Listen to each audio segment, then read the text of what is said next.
Welcome to Season 2 of ADHD Difference. I'm your host, Julie Legg, ADHD advocate, author of The Missing Piece, A Woman's Guide to Understanding, Diagnosing and Living with ADHD, and an unapologetic doer of many things. This season, we're turning up the volume with a global lineup of brilliant guests, bringing their lived experiences, insights, research, strategies, and resources. And of course, along with a healthy dose of humour and humility. Whether you're neurodivergent yourself or just curious, there's something here for every curious brain. Let's dive in. Meet Greer Jones. She's the host of the Unfinished Idea podcast and the founder of the Unfinished Idea community, where she supports parents raising neurodivergent children.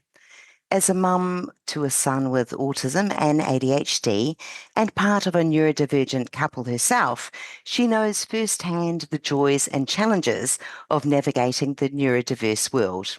Through her podcast, writing, and resources, Greer creates a space where families can feel seen, supported, and reminded that they're not alone. Her passion is helping families find community, break down isolation, and embrace their unique journeys with honesty and hope.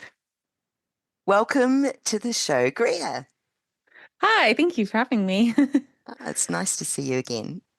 Diving straight into the questions. So you're not only a podcast host, but also a mum of neurodivergent children. Can you take us back to when ADHD first became part of your story? Yeah, so there's kind of two starts to my story. So my son, who's now 6, he was diagnosed with ADHD and autism, but with ADHD about 2 years ago now. And we knew before that. So we knew from kind of age 2 that he was just receiving and processing the world differently. So we didn't really know what exactly that was.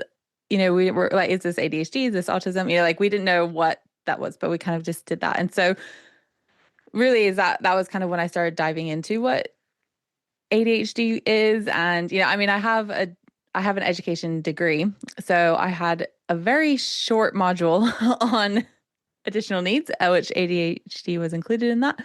But that was a 2-hour lesson on the whole spectrum of all the spectrums. So you can imagine how in-depth that was. But yeah, so just diving into that and really looking at that and what does ADHD mean? And a lot of that information was about boys, I'll just be honest. And so I never really thought about it for me until I was in the thick of it with my son. So my son's been diagnosed with both ADHD and autism, and I kind of just went into a bit of a spiral of kind of life and just grief and all of that. And I was listening to an author.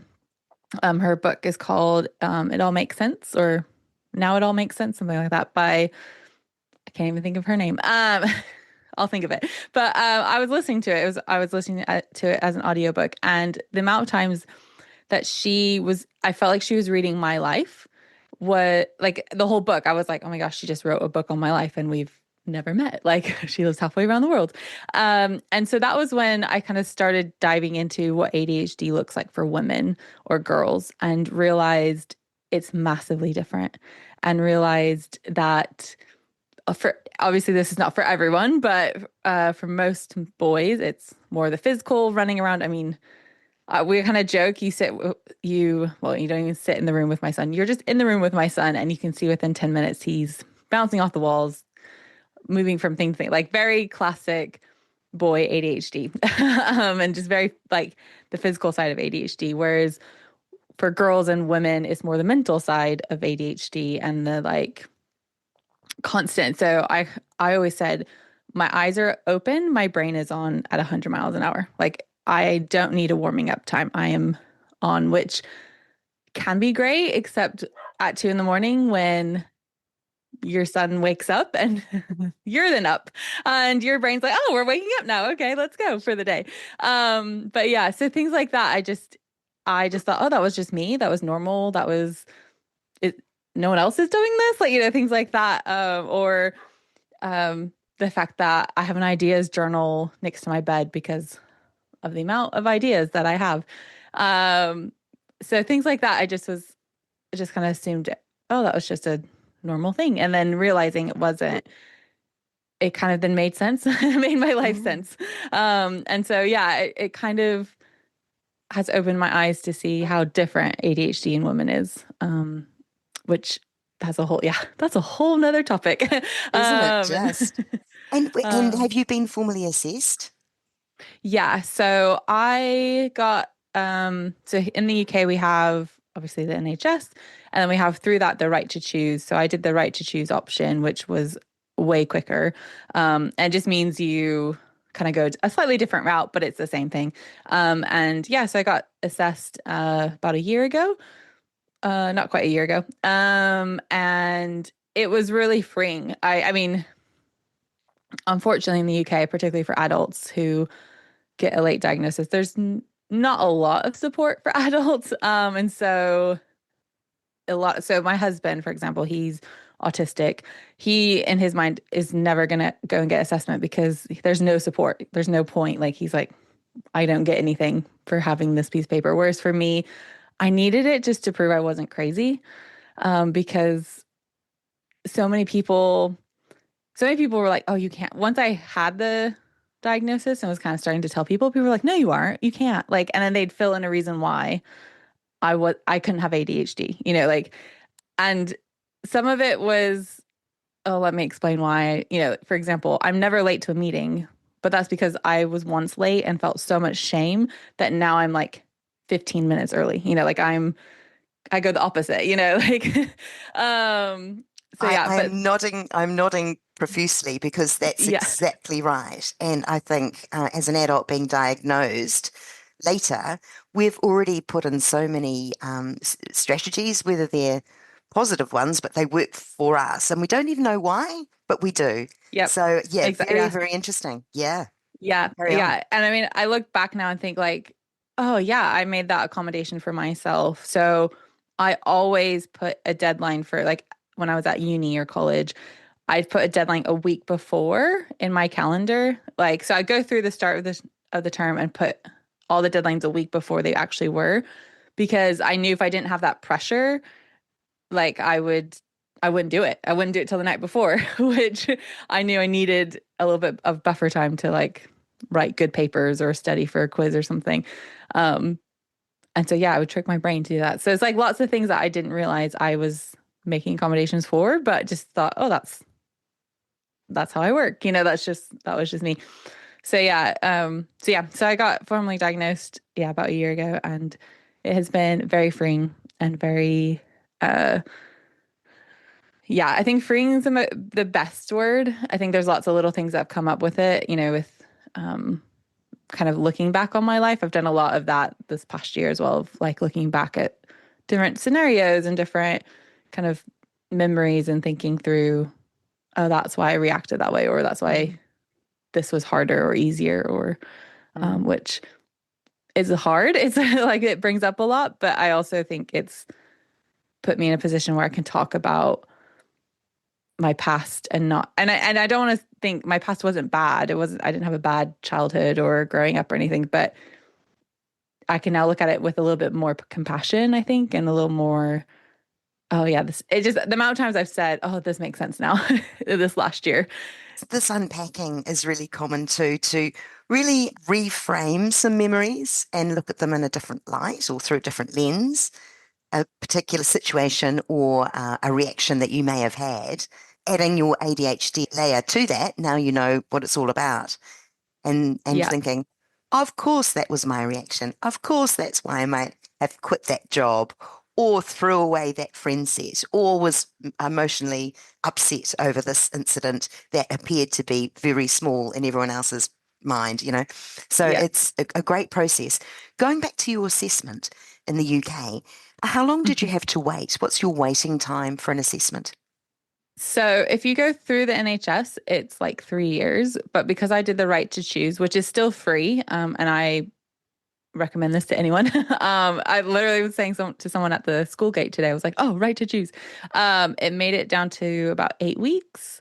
for assessment, and then another like 3 weeks for final confirmation. And If why I'm is there such a huge difference between the two?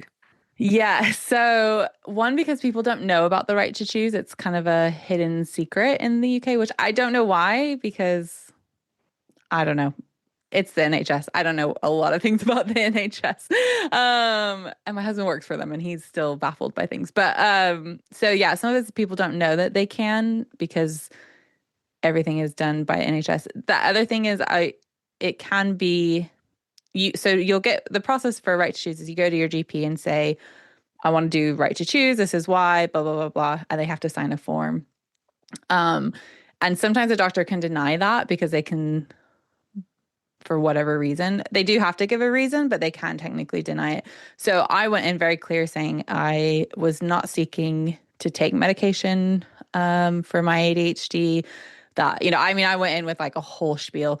So I recommend writing down why you think you have ADHD, what you want the outcome to be. Like, as in, like, are you wanting to be medicated? Are you not wanting to be medicated? Are you wanting to seek further help or, advice and things like that. So I just went in and gave him all of that information, particularly why I thought I had ADHD and why, particularly for women, it's hard to diagnose. And I probably taught him more than he realized, but it was good. It was a good conversation. And then from that, you go and pick a provider, but not all providers will. So if you do want to later do medicine, not all providers on the right to choose are a full diagnosis because what they can do is give you a quote unquote recommend diagnosis of like what they believe you have, but it's not a full diagnosis. So that's the other thing just to say is like make sure that wherever you go,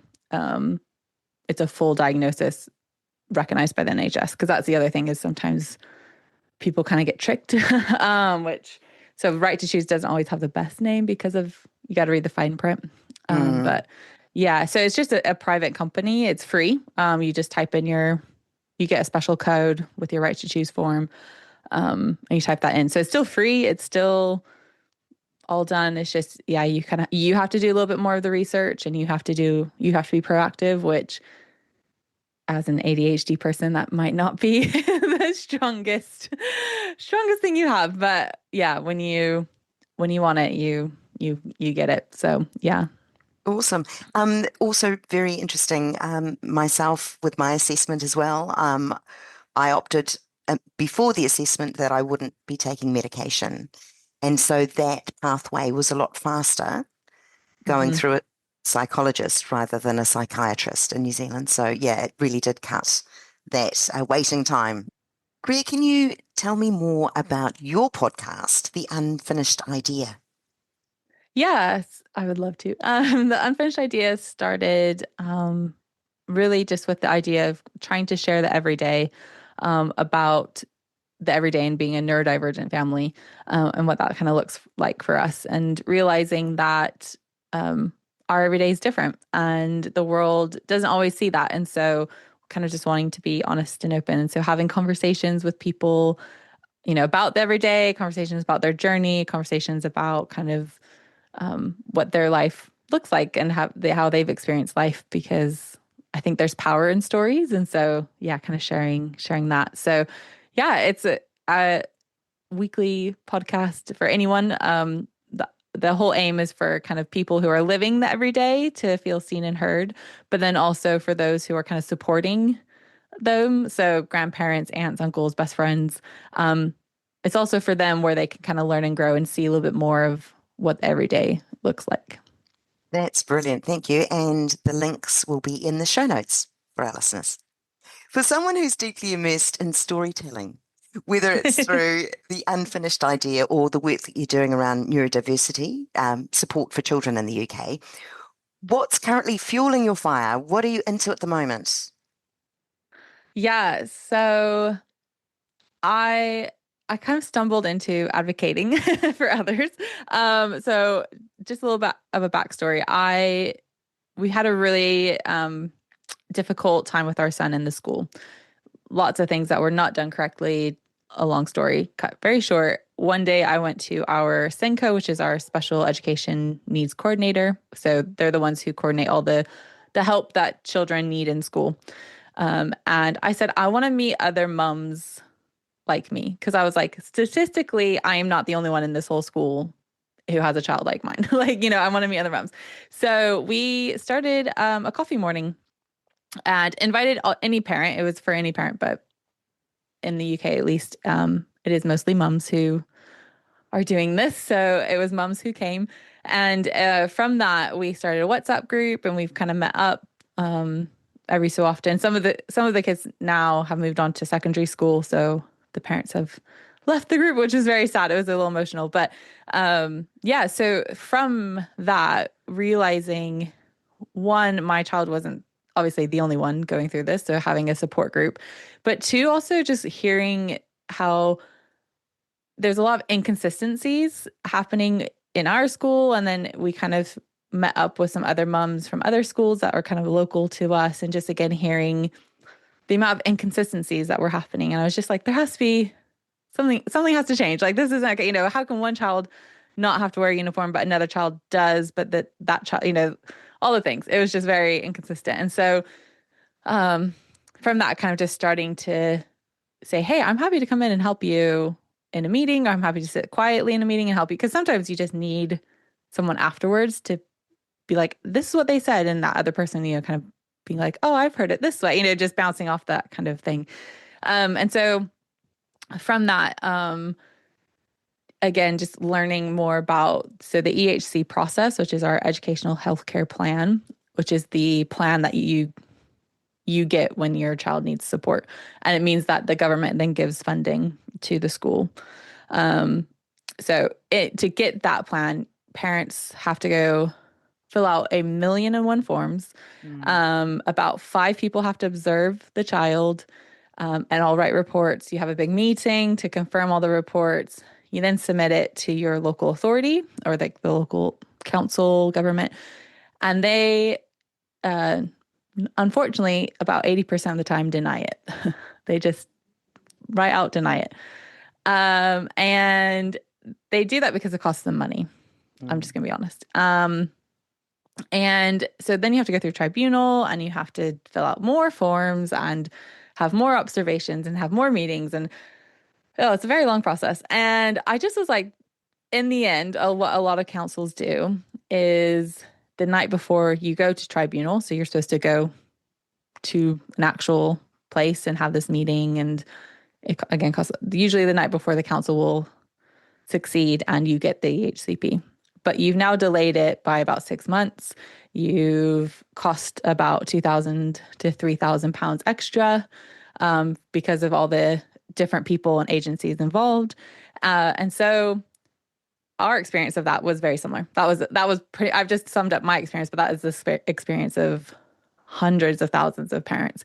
And statistics came out about a year ago, about a year ago, that said councils lose or succeed 99% of their EHCP tribunals. And the 1% they do, quote unquote, win, it's shown that parents they've decided they don't want to continue the process. So it's not that they've actually won, it's just that parents have stopped the process, if that makes sense.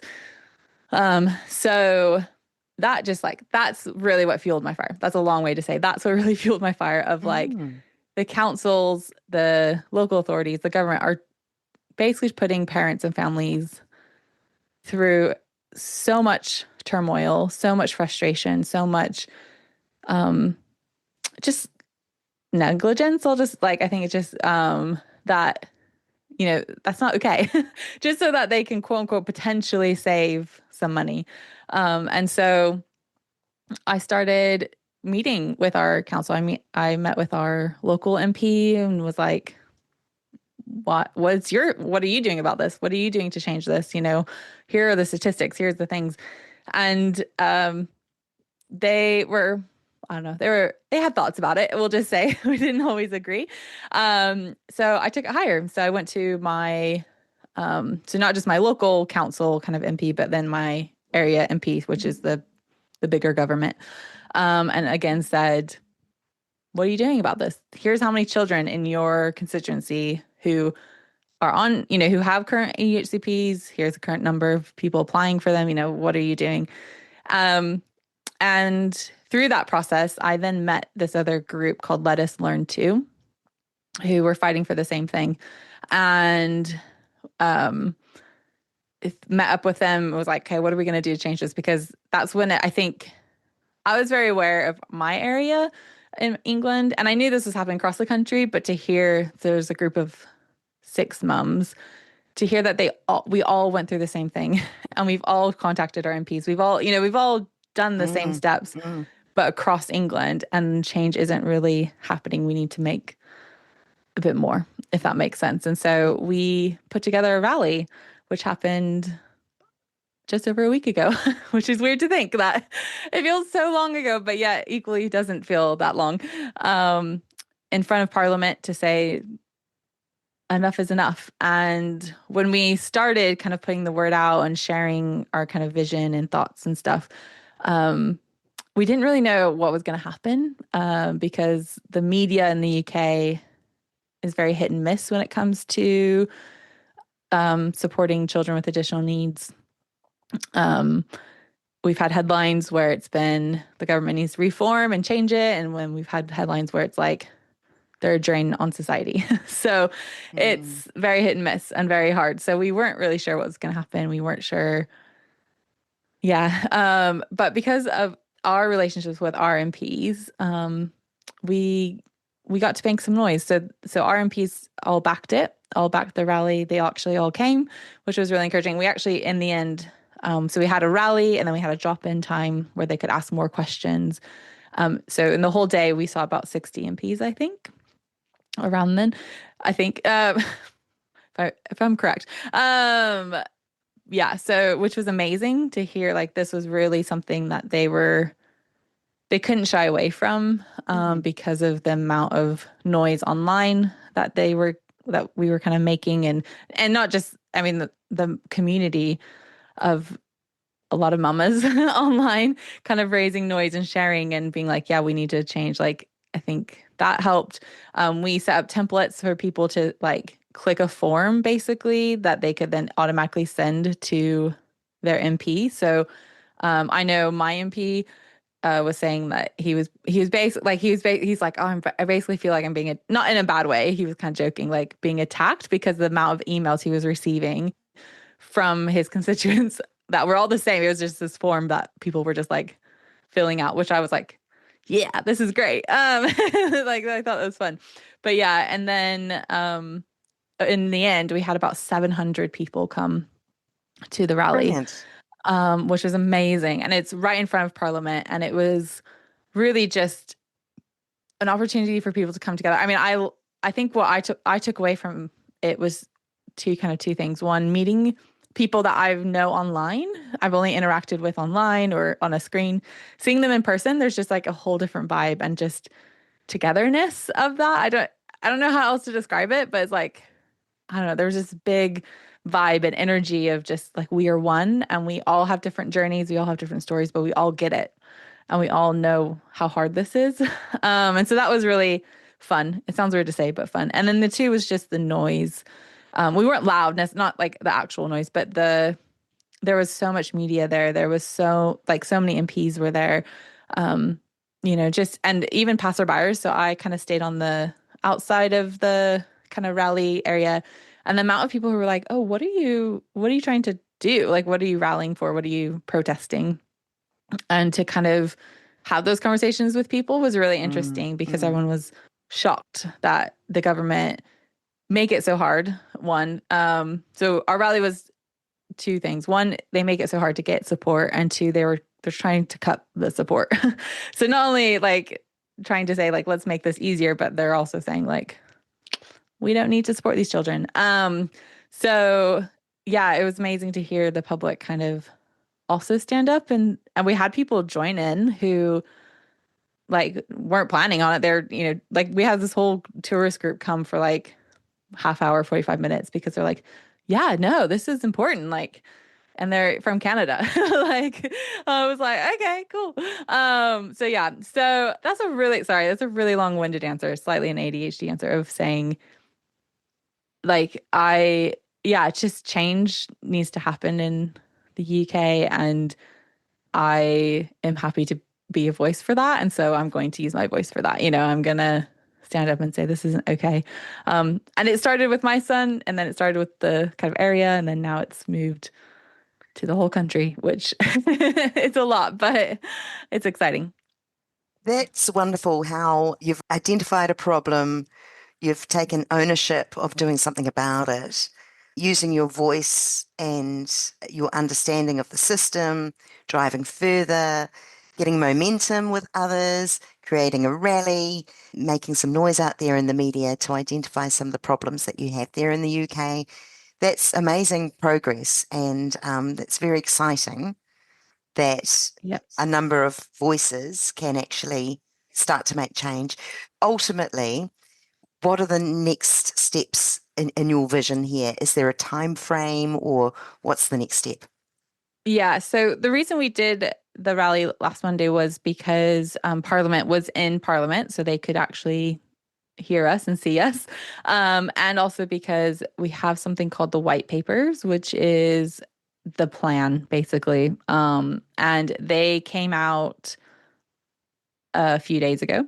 And basically it was to set out what the plan is for education. The white papers is all kind of about that. That was probably why we wanted to do it before then, Mm, obviously, mm, because then we could hopefully make a bit of noise to say like let's make sure these are included in your plans. So I feel hopeful. I always say that not hesitantly but with a little asterisk, because they definitely heard us, and they definitely are like, well, yes, we need to invite parents into the conversations.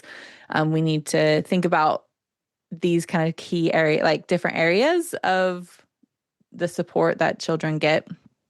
So very hopeful in that they are moving in the right direction.